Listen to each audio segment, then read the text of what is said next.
Le goût de la lecture chez moi, c'est quelque chose qui va et qui vient. Ma mère lit énormément et quand j'étais petite, elle me lisait beaucoup de livres, ce qui a fait que j'ai aimé la littérature, rentrer dans des histoires. Mais je me suis beaucoup habituée à l'écouter parce que je pense qu'elle prenait un énorme plaisir et puis elle lisait, prenait des voix. Quand j'ai grandi, il a fallu que je me mette moi à lire. C'était pas la même chose que d'avoir la voix de ma mère. J'ai des périodes où je lis énormément, notamment en tournée. Et puis j'ai des périodes pendant des mois entiers où j'arrive pas à me plonger dans un livre.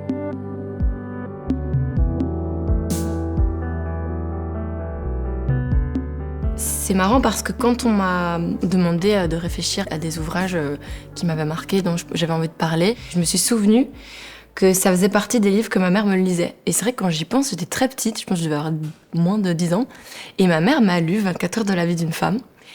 Et du coup, je l'ai relu, et en le relisant, je me suis dit, c'est marrant, c'est ambitieux quand même, comme livre à lire à une petite fille.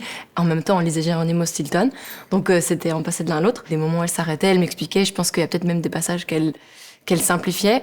Mais je me souviens très bien de l'ambiance, parce que j'étais moi-même en vacances, et on était au bord de la mer, et que j'avais vraiment toute l'ambiance dont je me souvenais. Et puis que c'est quand même une histoire très féministe. Du coup, je me suis dit que ça pouvait faire tout à fait partie de cette liste-là. Une autrice qui m'a vraiment marquée, c'est la découverte du travail de Lola Lafont. En fait, j'ai un couple de copines qui m'ont offert pas mal de bouquins et elles m'ont offert Chaviré en me disant il faut absolument que tu le lises, c'est presque devenu un classique. C'est devenu un classique. Ça m'a vraiment bouleversée pour plein de raisons. Et c'est vrai que ce que j'ai pu lire de Lola Lafont après m'a chaque fois fait le même effet. Je pourrais faire une liste de tout ce qui me plaît dans son travail. Mais je crois que ce qui m'a déjà vachement plu, c'est le style. Il y a quelque chose d'assez particulier dans sa manière d'écrire. Et puis évidemment, l'histoire, les personnages, à quel point moi je me suis sentie proche de plein de personnages de ses livres. Et j'ai trouvé tout l'aspect même psychologique, tout l'aspect thérapeutique des histoires et de l'ambiance, de ce qu'elle décrit qui m'a vachement pris. Et c'est difficile de parler de Chaviré sans spoiler. C'est un livre qui parle de violence à plein d'endroits, de plein de manières, qui parle évidemment de violence sexuelle, mais qui parle aussi de violence psychologique, de manipulation, de gaslighting, je dirais aussi, et puis de reconstruction, de sororité. Mais c'est un livre qui parle aussi du monde du spectacle. Je pense que c'est en ça que moi ça m'a marqué. Je pense que Lola Lafont, elle est très proche du monde de la danse et elle a une manière de décrire ce monde-là avec une précision incroyable. En fait, c'est amener un sujet très très violent de manière très douce. C'est comme ça que je pourrais le résumer. Si on parle de vision du monde, on peut parler de ces deux romans graphiques, L'Arabe du futur et l'Odyssée d'Hakim. L'Arabe du futur, c'est un des premiers romans graphiques que j'ai lus, je pense, parce que j'en lisais assez peu, plus jeune. Et je suis une grande fan de Riyad Satouf. J'aime vraiment tout son travail, j'aime aussi énormément les cahiers d'Esther. Mais L'Arabe du futur, pour moi, c'est l'œuvre qui est la plus touchante parce que c'est vraiment son histoire à lui. Il arrive à nous guider à travers une histoire qui, en tout cas, personnellement, m'est assez lointaine. Et pour autant, il arrive à nous faire entrer dans sa vie à lui, dans son intimité. Et c'est à la fois touchant, drôle, ça peut être violent.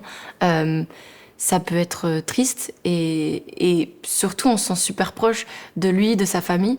Moi, si je compare mon enfance à la sienne, c'est évidemment incomparable et ça fait vachement se questionner. Et j'aime bien l'idée de traiter des sujets difficiles, des sujets de société, à travers le roman graphique.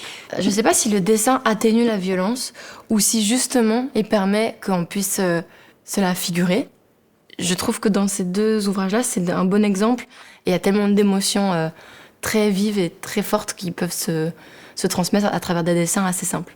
Dans l'Odyssée d'Hakim, c'est la première fois que j'ai pleuré en lisant un roman graphique.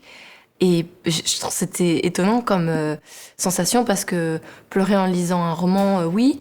Pleurer devant un roman graphique qui, de prime abord, paraît plus accessible, plus enfantin, en fait, finalement, c'était plus surprenant. Un héros ou une héroïne, je dirais que on a l'histoire de Joséphine Baker. C'est assez cool pour rester dans le roman graphique. Il y en a plusieurs. C'est des romans graphiques qui parlent chaque fois de personnages importants de l'histoire, et notamment de personnages féminins. Les clandestines de l'histoire, c'est la collection. L'histoire de Joséphine Baker, je la connaissais pas si bien que ça. J'ai adoré, j'adore son histoire. Je trouve que c'est une femme extrêmement inspirante, qui a fait beaucoup de choses, et qui a pu faire son chemin, tracer sa route en étant une femme noire dans une période extrêmement difficile. Et c'est très inspirant de voir la vie qu'elle a eue, de voir le chemin qu'elle a fait et de voir ce qu'elle a pu aussi changer dans la culture à la fois américaine mais aussi française. Et je me souviens qu'en lisant cette BD, j'étais étonnée qu'il y ait si peu de représentation de Joséphine Baker dans la culture française.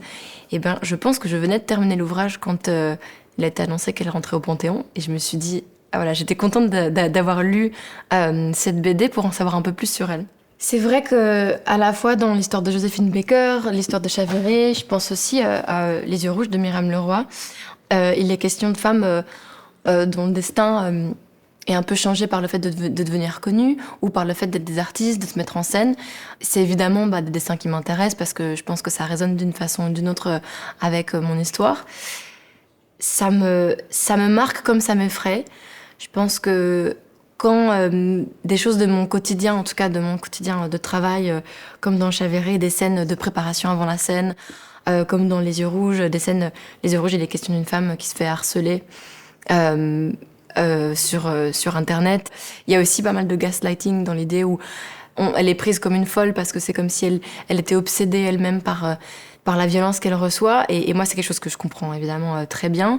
Et puis dans l'histoire de Joséphine Baker, c'est le fait qu'elle fasse de la scène, c'est qu'elle était actrice, elle était chanteuse, elle était danseuse, elle était regardée, elle était sexualisée, elle arrivait à la fois à exister en tant que une femme très forte avec sa grande liberté et en même temps à passer un peu au travers tout les critiques. Bon, dans son cas, elle subissait en plus de ça le racisme, évidemment, le sexisme.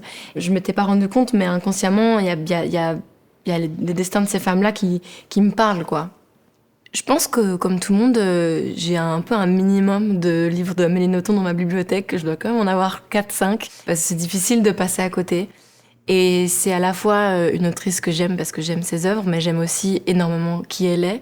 J'ai eu la chance de la rencontrer. Elle est complètement à son image, en fait, et je pense que c'est un personnage hyper inspirant du fait de sa fidélité, en fait, à elle-même. Elle est restée fidèle à la fois à son style, mais elle reste aussi fidèle à son envie de rester libre. Et quand je dis libre, par exemple, elle n'a pas de téléphone portable, donc elle n'a pas d'adresse email, elle écrit des lettres, elle répond à tous ses fans. Il y a quelque chose de fascinant dans la personne qu'elle est, j'adore. Pour moi, l'écriture, c'est un exutoire, comme toutes les formes d'art d'ailleurs. C'est un exutoire différent que celui de chanter, ou celui même de performer, ou celui d'écrire des chansons.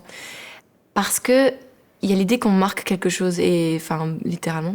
Quand j'écris, c'est comme si je me débarrassais d'un poids. C'est aussi faire des rimes, c'est faire des liens entre les mots. Et ce jeu-là, il y a quelque chose d'un peu excitant, d'un peu grisant. Les artistes, de manière générale, s'ils ressentent le besoin d'exprimer quelque chose et que ça soit reçu par le grand nombre, c'est qu'il y a une faille quelque part, c'est qu'il y a vraiment l'envie... une envie de reconnaissance, c'est sûr, mais aussi peut-être de reconnaissance de quelque chose qui s'est passé, de quelque chose qui doit être délivré, qui doit être... en fait aussi déplacé. Et je pense que ça peut aussi rendre beau quelque chose de lourd et de difficile. J'ai l'impression que c'est ça aussi l'écriture.